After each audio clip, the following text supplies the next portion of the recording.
اللہ رب محمد صلی اللہ علیہ وسلم نحن عباد محمد صلی اللہ علیہ وسلم اللہم رب اشرح لی صدری ویسر لی امری واحلل عقدۃ من لسانی یفقہوا قولی اللہم افتح علینا حکمتک وانشر علینا رحمتک یا ذا الجلال والاکرام۔ بسم اللہ الرحمن الرحیم۔ باب قول النبی صلی اللہ تعالی علیہ وسلم لو استقبلت من امری مستدبرت۔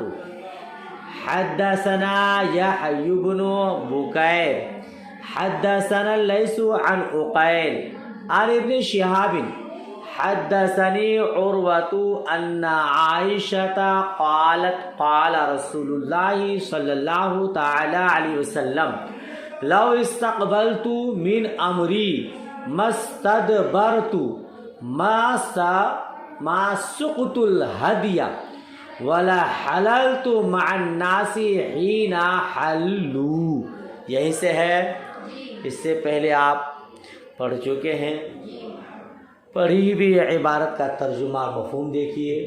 باب قول نبی صلی اللہ تعالی علیہ وسلم، نبی کریم صلی اللہ تعالی علیہ وسلم کا یہ ارشاد، کاش میں نے اپنے جس معاملہ کو بعد میں جانا اس کو پہلے جان لیتا۔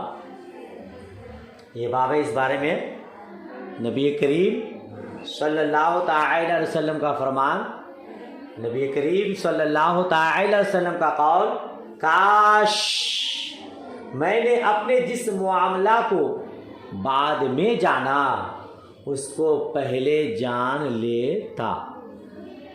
حضرت عروہ، حضرت ابن شہاب رضی اللہ تعالی عنہ سے روایت، وہ فرماتے مجھ سے حدیث بیان کی عروہ نے، بے شک عائشہ صدیقہ رضی اللہ تعالی عنہا نے فرمایا کہ رسول باوقار صلی اللہ تعالی علیہ وسلم نے ارشاد فرمایا۔ کیا ارشاد فرمایا؟ میں نے اپنے جس معاملہ کو بعد میں جانا، اگر میں اس کو پہلے جان لیتا تو میں ہدی یعنی قربانی کا جانور روانہ نہ کرتا۔ ما سقط الہدیہ، تو میں ہدی کو روانہ نہ کرتا، اور لوگوں کے ساتھ اس وقت احرام کھول دیتا جب انہوں نے احرام کھولا، اور لوگوں کے ساتھ اس وقت احرام کھول دیتا جب انہوں نے احرام کھولا۔ تشریح پڑھنے سے پہلے اگلے حدیث کا ترجمہ بھی پڑھیے، پھر ایک ساتھ دونوں کا مفہوم بتاتے ہیں انشاءاللہ۔ اگلی حدیث دیکھیے، حدثنا الحسن بن عمر قال حدثنا یزید عن حبیب عن عطاء عن جابر بن عبد اللہ قال كنا مع رسول اللہ صلی اللہ تعالی وسلم فلبینا بالحج وقدمنا مکہ لأربع خلونا من ذی الحجہ، ہے نا۔ حضرت جابر بن عبداللہ رضی اللہ تعالی عنہما کا بیان، وہ بیان کرتے ہیں کہ ہم رسول اللہ صلی اللہ تعالی علیہ وسلم کے ساتھ تھے، ہم رسول اللہ صلی اللہ تعالی علیہ وسلم کے ساتھ تھے، پھر ہم نے حج کے لیے تلبیہ پڑھا، پھر ہم نے فلبینا بالحج، پھر ہم نے حج کے لیے تلبیہ پڑھا، وقدمنا مکہ لأربع خلونا من ذی الحجہ، اور ہم 14 ذی الحجہ کو مکہ مکرمہ پہنچ گئے۔ فَأَمَرَنَا النَّبِيُّ صلی اللہ تعالی وسلم ان نطوف بالبیت وبالصفا والمروہ وان نجعلها عمرۃ۔ دیکھ رہے ہیں، پھر ہمیں نبی کریم صلی اللہ تعالی علیہ وسلم نے حکم دیا کہ ہم بیت اللہ کا طواف کریں اور صفا اور مروہ میں سعی کریں اور اس کو عمرہ قرار دیں، اور اس کو عمرہ قرار دیں 14 ذوالحجہ کو، ٹھیک ہے۔ وَنَحِلَّ إِلَّا مَنْ كَانَ مَعَهُ هَدْيٌ، اور ہم احرام کھول دیں، وَنَحِلَّ، اور ہم احرام کھول دیں، إِلَّا مَنْ كَانَ مَعَهُ هَدْيٌ، مگر اس شخص کے علاوہ جس کے ساتھ ہدی ہو، ہدی ہو، جس کے پاس قربانی کا جانور ہے وہ احرام نہ کھولے، جس کے پاس قربانی کا جانور نہیں ہے وہ احرام کھول دیں۔ اس کا حکم مصطفیٰ کریم صلی اللہ تعالی علیہ وسلم نے دیا، ٹھیک ہے۔ پھر کیا فرماتے ہیں آگے، وَلَمْ يَكُنْ مَعَ أَحَدٍ مِّنَّا هَدْيٌ غَيْرَ نبی صلی اللہ تعالی وسلم وطلحہ۔ حضرت جابر رضی اللہ تعالی عنہ نے بتایا، راوی حدیث، اور ہم میں سے کسی کے پاس بھی قربانی کا جانور نہیں تھا، ہم میں سے کسی کے پاس بھی قربانی کا جانور نہیں تھا سوائے نبی کریم صلی اللہ تعالی علیہ وسلم کے اور حضرت طلحہ کے، یعنی قربانی کا جانور صرف مصطفیٰ کریم لے کر چلے تھے اور حضرت طلحہ لے کر چلے تھے، اس کے علاوہ کسی کے پاس ہدی یعنی قربانی کا جانور نہیں تھا۔ تو مصطفیٰ کریم نے فرمایا جس کے پاس قربانی کا جانور نہیں ہے اس نے عمرہ کر لیا وہ احرام کھول دے، جس کے پاس قربانی کا جانور ہے وہ قربانی کے بعد احرام کھول سکتا ہے، اس سے پہلے نہیں۔ سمجھ شریف میں بات آئی۔ وَجَاءَ عَلِيٌّ مِّنَ الْيَمَنِ مَعَهُ الْهَدْيُ، اور حضرت علی رضی اللہ تعالی عنہ یمن سے آئے، ان کے ساتھ قربانی کا جانور تھا، ان کے ساتھ قربانی کا جانور تھا۔ فقال احللت بما احل به رسول اللہ صلی اللہ تعالی علیہ وسلم، تو انہوں نے کہا، حضرت علی رضی اللہ تعالی عنہ نے کہا میں نے اس کا احرام باندھا ہے جس کا رسول اللہ صلی اللہ تعالی علیہ وسلم نے احرام باندھا ہے، میں نے اس کا احرام باندھا ہے جس کا رسول اللہ صلی اللہ تعالی علیہ وسلم نے احرام باندھا ہے، یعنی مصطفیٰ کریم کے پاس بھی قربانی کا جانور ہے، میرے ساتھ بھی قربانی کا جانور ہے، تو جس وقت مصطفیٰ کریم احرام کھولیں گے اس وقت میں بھی احرام کھولوں گا، ابھی قربانی سے پہلے میں احرام کھولنے والا نہیں۔ سمجھ شریف میں بات آئی۔ فقالوا ننطلق الى منى وذكروا احادنا يقتر، تو صحابہ کرام نے کہا، تو صحابہ کرام نے ہم مینا کی طرف اس حال میں جائیں گے، ہم مینا کی طرف اس حال میں جائیں گے کہ ہم میں سے کسی ایک کے ذکر سے منی کے قطرے ٹپک رہے ہوں گے، ہم اس حال میں جائیں گے کہ ہم میں سے کسی ایک کے ذکر سے منی کے قطرے ٹپک رہے ہوں گے۔ کیا مطلب؟ صحابہ کرام نے عرض کیا ہم نے احرام کھولا ہوا ہوگا، ہم احرام کھولے ہوئے ہوں گے اور ہمارے لیے اپنے بیویوں سے مباشرت جائز ہوگی، ہے نا؟ انہوں نے اس پر اظہار افسوس کیا کہ وہ رسول اللہ صلی اللہ تعالی علیہ وسلم کی متابعت سے محروم ہوں گے. حضور ابھی احرام نہیں کھولے ہیں اور ہم لوگ حج بھی کر لیے, عمرہ بھی کر لیے, مصطفیٰ کریم نے احرام کھولنے کا حکم دے دیا, اور جب ہم احرام کھول دیے تو ہمارے لیے اپنی بیویوں سے مباشرت جائز ہو گئی, تو ہمارے ذکر سے منی ٹپک رہے ہوں گے. مصطفیٰ کریم ابھی احرام نہیں کھولے ہیں تو ہم مصطفیٰ کریم کی متابعت نہیں کر پائیں گے. صحابہ کرام کو افسوس ہوا جب حضور کی اتباع اور پیروی سے محروم رہ گئے. کاش ہم بھی قربانی کا جانور لائے ہوتے تو مصطفیٰ کریم کے ساتھ احرام کھولتے, اس سے پہلے ہم بھی احرام نہیں کھولتے. بات سمجھ شریف میں آئی؟ اچھا, جب آ گئے تو آگے دیکھیے پھر کیا فرماتے ہیں. قال رسول اللہ صلی اللہ تعالی علیہ وسلم انی لو استقبلت من امری مستدبرت ما اہدیت. تو حضور نے ارشاد فرمایا, اگر میں اپنے اس معاملہ کو پہلے جان لیتا جس کو میں نے بعد میں جانا, تو میں قربانی کا جانور روانہ نہ کرتا. ولولا ان معی الہدی لحللت. پھر آگے فرماتے ہیں اور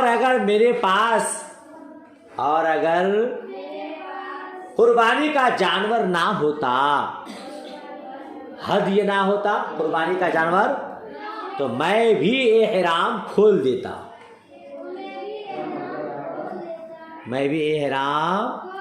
قال وَلَقِيَهُ سُرَاقَةُ وَهُوَ يَرْمِي جَمْرَةَ الْعَقَبَةِ فَقَالَ يَا رَسُولَ اللَّهِ أَلَنَا هَذِهِ خَاصَّةً قَالَ لَا بَلْ لِأَبَدٍ. لِلْأَبَدِ لکھا ہے, حاشیہ میں لکھا لِأَبَدٍ ہے نا. حضرت جابر رضی اللہ تعالی عنہ نے بتایا کہ ان سے حضرت سراقہ ملے, اور وہ جمرۃ العقبہ میں رمی کر رہے تھے. وہ جمرۃ العقبہ میں جہاں شیطان کو کنکری مارتے ہیں, جمرۃ العقبہ میں رمی کر رہے تھے. تو انہوں نے کہا یا رسول اللہ صلی اللہ تعالی علیہ وسلم, کیا یہ حکم کون سا حکم؟ جمرۃ العقبہ کو رمی کرنا, یہ حکم صرف ہمارے لیے خاص ہے؟ جمرۃ العقبہ میں رمی کرنے کا جو حکم ہے یا رسول اللہ, یہ حکم صرف ہمارے لیے خاص ہے؟ مصطفیٰ کریم نے فرمایا نہیں, بلکہ ہمیشہ کے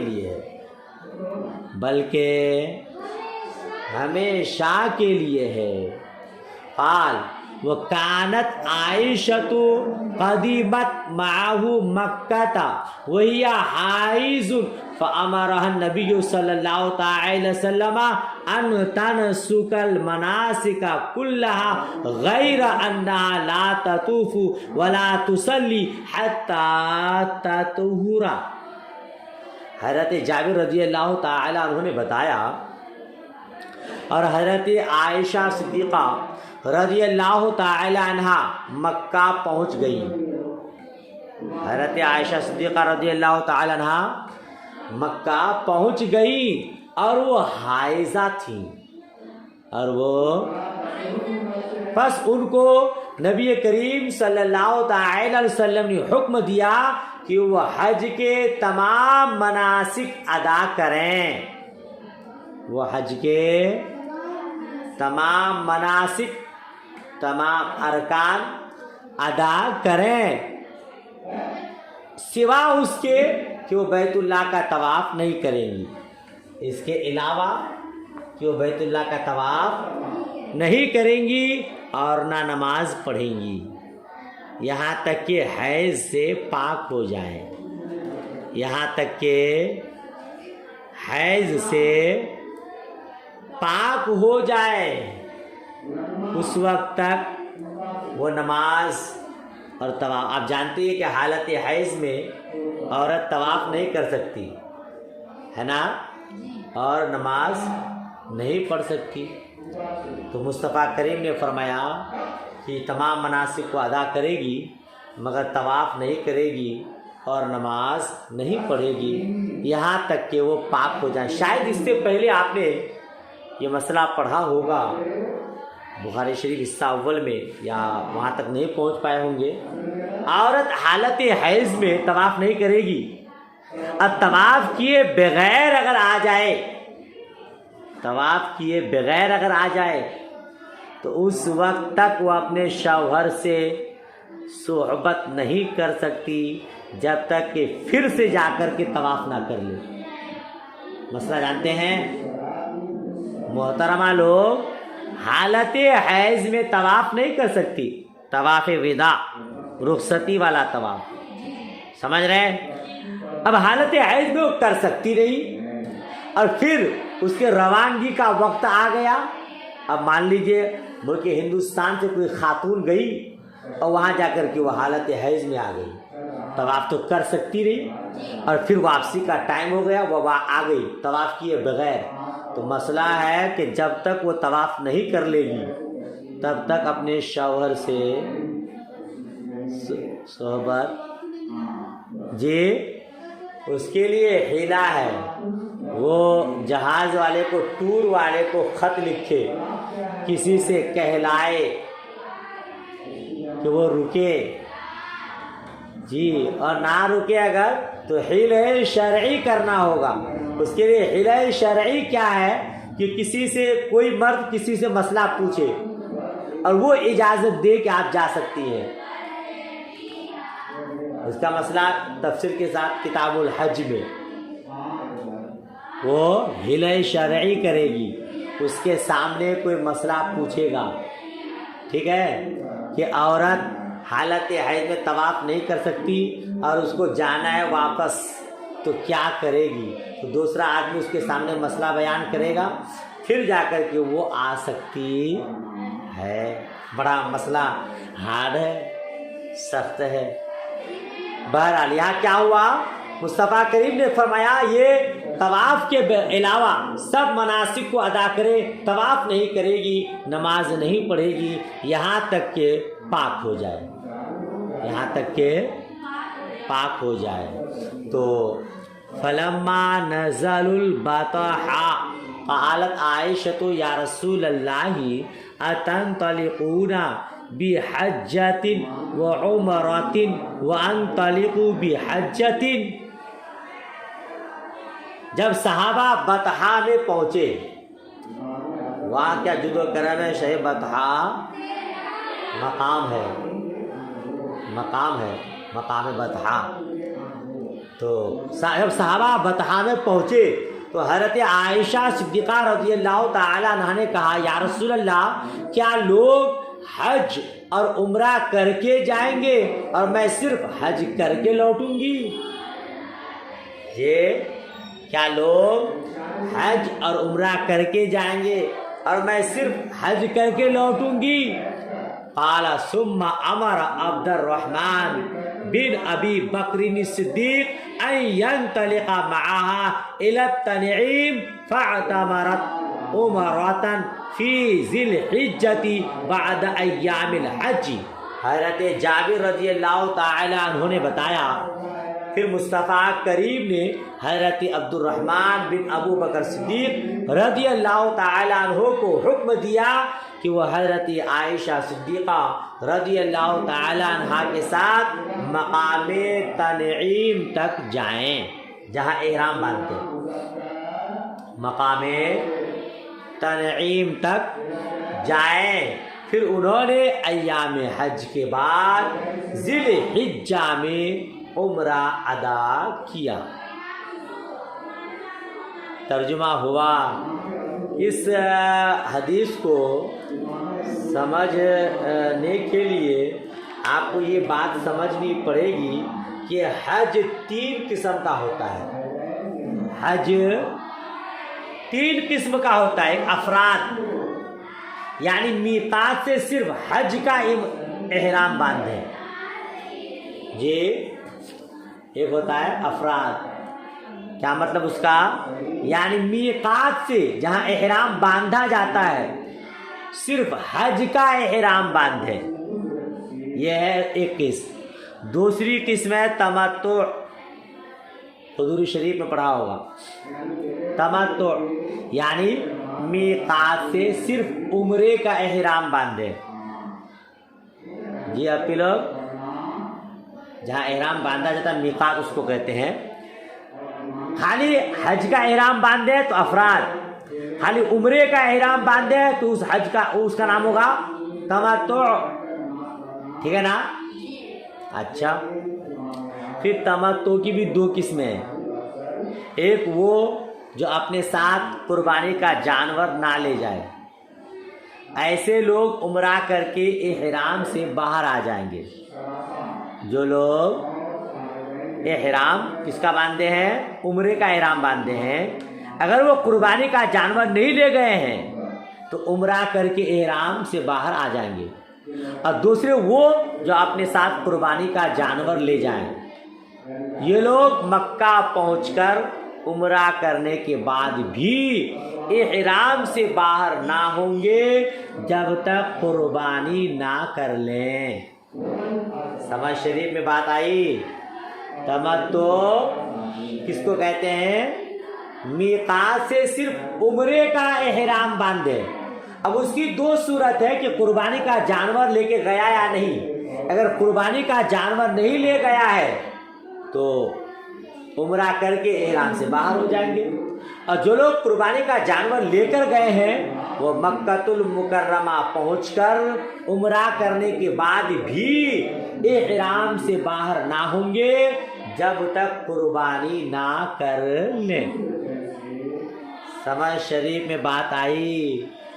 جو متمتع ہے وہ 8 ذی الحجہ کو حرم سے حج کا احرام باندھ کر حج کریں گے.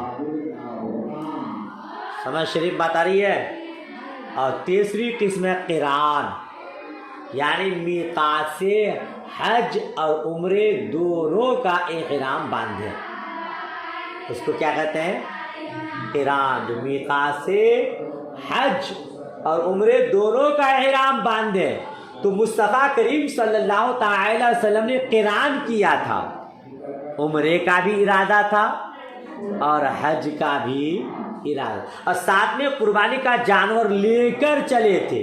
اب جب وہاں گئے تو جو لوگ صرف عمرے کا احرام باندھے تھے وہ احرام سے نکل آئے. مصطفیٰ کریم نے کہا کہ احرام کھول دو, تم لوگوں کا عمرہ ہو گیا. جو لوگ قربانی کا جانور نہیں لائے ہیں اور جو لوگ قربانی کا جانور لائے ہیں وہ مکۃ المکرمہ پہنچ کر قربانی کریں گے, تب احرام کھولیں گے. تو صحابہ کرام کو افسوس ہوا کہ ہم لوگ مصطفیٰ کریم کی متابعت نہیں کر پائے. اس افسوس کو دیکھتے ہوئے مصطفیٰ کریم نے ارشاد فرمایا کاش یہ جو آج معاملہ ہوا اس کی طرف میں پہلی توجہ کرتا کہ صحابہ کرام اگر میری اس کام کی متابعت نہیں کر پائیں گے تو افسوس کا اظہار کریں گے, تو میں بھی قربانی کا جانور نہ لاتا اور احرام کھول دیتا. میرے ساتھ صحابہ کرام احرام کھول دیتے, صحابہ کرام کو افسوس نہیں ہوتا. سمجھ شریف میں حدیث میں ہے کہ کاش میں اس کو جان لیتا اس کا مطلب ہے اس کی طرف میں متوجہ ہوتا, ورنہ مصطفیٰ کریم تو عالم ما کان و ما یکون ہے نا.